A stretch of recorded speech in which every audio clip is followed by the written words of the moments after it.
Hello friends, today we are going to see a variation in the Grünfeld defense. The variation is Brinckmann attack, which starts with d4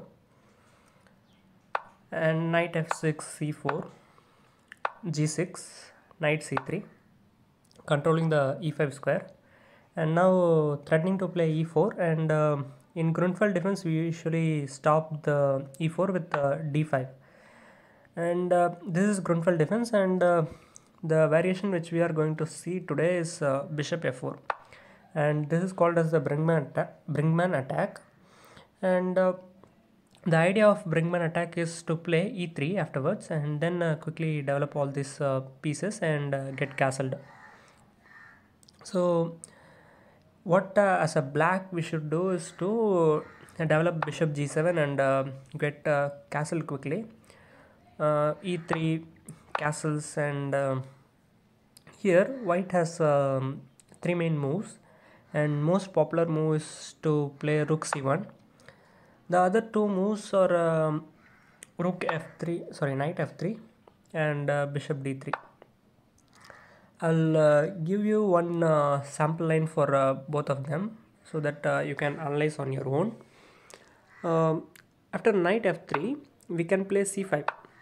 c5 is the most thematic move here because we have castled, and so we are striking in the center to open lines and get advantage of the white's king in the center. So after c5, d cross c5, knight e4, and after rook c1, knight captures, b captures, and after d cross c4, queens will get exchanged, and then bishop cross c4, knight c6 is actually a equal position. And you can check this out because white is a pawn up, but all the pawns are shattered on the queen side, so maybe it's easy for a black to play in this kind of position with the bishop developed somewhere. So knight f3 is going to be an equal position, so bishop d3 also will lead to the same kind of drawish positions, drawish, not equal positions. So after c5, which is the thematic move I said, and after knight f3 captures, rook e8 threatening to fork, and after bishop g7, knight e4, and now he can capture, if he captures with a knight, then he will lose a piece because his bishop is under attack, and if he captures, then after queen a5 check he will lose this bishop, so that's not good. And currently his bishop is under attack, so people might capture with the bishop, and after captures he may get this pawn, but after queen b6 attacking the b2 pawn, the queen may defend, but after knight c6 putting pressure on the d4 square, so after he captures on c6 we will capture the queen, attacking the knight and the pawn, and so he might have to give up a pawn or give up he might have to give up the pawn, and this is also equal position, and I would prefer black as he has the bishop pair. So these are the two sample lines which I want to show you for the knight f3 and bishop d3 lines. Coming to rook c1, which is the most popular move here, and there are many games from this position, and the idea is simply to open up this c5 lane time when he wants to capture on d5.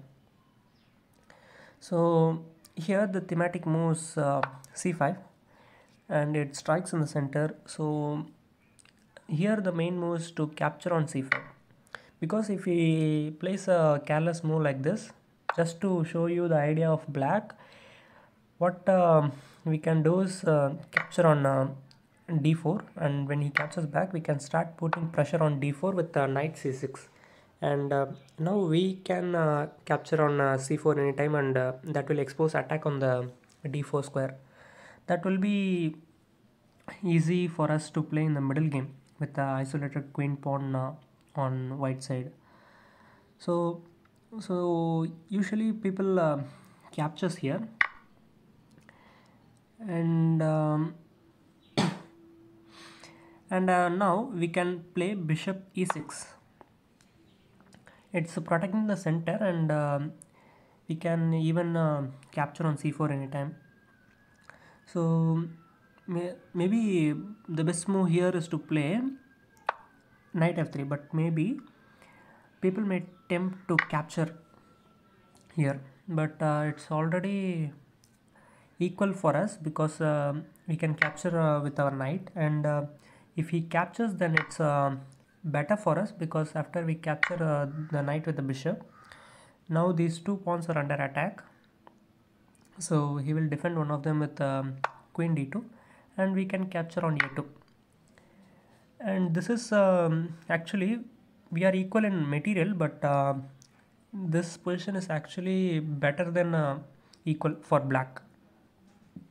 I'll show you a sample line in which more or less the queens will get exchanged in two or three moves. So let's consider the queen exchange line, and after, let's say, white tries to develop his pieces, we can play knight c6 and let's say bishop e2. And now you can see that this bishop cannot actually capture the b2 pawn, because after rook c2 we will lose one of the pieces. So for that we can start putting pressure on the queen side by playing a5, and if he castles, then we can play a4, and this actually now threatens to capture on the b2, and when he plays rook c2, we will play a3 and protect this bishop. So that's the threat, and it's really hard to protect it, because if he plays rook c2 after bishop b3, and later the pawn will be disappear from the board, and this a pawn is just 3 squares away from queening, so it's really better for us. And yeah, that's what about this variation. So the best move here is to play knight f3, and now we have to play knight c6, and after this white has two choices to go with. One is to play bishop e2 and get castled, other one is to play knight g6 and attack this bishop. So we will look at one first. We play knight g5. Knight g5 attacks the bishop, and this variation is not at all wrong, or not at all comfortable for black, but the usually, if white plays logical moves from here, he will get into trouble. Like black can play here queen a5, and white will be logically attempt to capture this bishop, and after he will try to castle. So bishop e2 is obvious reply, and we will play rook a d8. And now most people have overlooked the threat and castled here, but d4 is a powerful threat, and if he captures, then after rook cross d4, bishop back to here, because the two pieces were under attack, queen and the bishop, and the only ways to defend it was to play bishop d2. So now we can play queen d8, putting pressure on the bishop, and after knight b1, knight e4, attacking the bishop, and rook c2 when knight b4 wins the material. And now I think the best move is to give up the queen. Yeah, so this can happen, and if he doesn't capture, I think it's not good either, because we can capture here, and let's say he goes here. If he goes somewhere else like this, then after rook d2, he will lose the bishop. So yeah, it's very comfortable for black here, and after he goes here, he can captures. So e5 now, and the bishop will mostly move to somewhere, let's say here. Then we can play knight here, and I think it's kind of equal, but yeah, here what black can do is to play e4, and the giving up of e4 pawn is for the piece activity of this bishop, and also to reduce the piece activity of this knight. Let me explain you. After he captures, then we can capture on this pawn, and now you can see that the rook is currently under attack, and if he moves, then after rook captures, and now a6 will actually trap the knight, I think. Yeah, a6 will trap the knight. So yeah, it's better for black. And so this was all about knight g5. Sorry, knight g5. Knight g5 is actually good, but people tend to fall in that trap.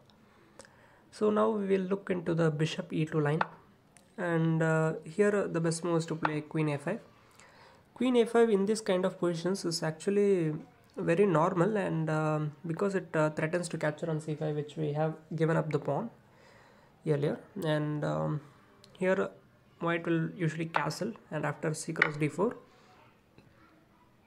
white can play queen a4 here, and this move is very important as if he avoids the queen exchange and tries to play some other thing, then black is in a serious advantage. And now black can decide between capturing the queen or moving away. So white can play here queen cross c5, and after knight g5, now the bishop is under attack, so bishop will likely to move to d7. Now we don't want to give up the bishop, so, and after bishop cross c4, it's the material is balanced now, and this position is very much equal. And this was all about the Brinckmann attack in the Grünfeld defense, and I didn't find any attractive, interesting lines in the Grünfeld defense of this variation. So I just showed you the main lines, and I hope this will help you to get at least an equal middle game. And I hope you enjoy this video. Please like the video and subscribe to our channel for more videos like this. We will meet you in the next video. Thank you.